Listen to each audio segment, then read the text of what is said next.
नमस्कार. मी दत्तात्रय जाधव, तहसीलदार नवापूर.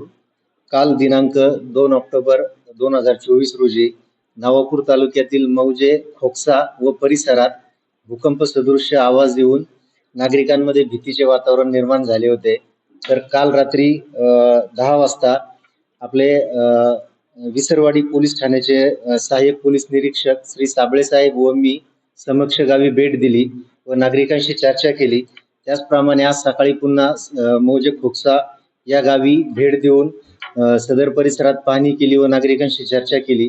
त्यानंतर असे निदर्शनास आले की गेल्या काही दिवसांपासून गावात भूगर्भातून भूकंप सदृश्य मोठे आवाज आल्याचे नागरिकांचे म्हणणे होते. त्या अनुषंगाने आम्ही उद्याला आपले जे वरिष्ठ भूवैज्ञानिक आहेत ते उद्याला सदर परिसराची पाहणी करून भेट देणार आहेत. त्याचप्रमाणे नाशिकला जी मेरी संस्था आहे तिथं भूकंप मापक यंत्रणा वगैरे तिथं नोंद केली जाते. तर मौजे, खोकसा या गावी भूकंपाच्या हालचालीची कुठलीही नोंद झालेली नाही. तेथील जे वरिष्ठ तांत्रिक वैज्ञानिक आहेत ते सदर ठिकाणी मौजे, खोकसा येथे 7 ऑक्टोबर रोजी भेट देऊन पाहणी करणार आहेत. धन्यवाद.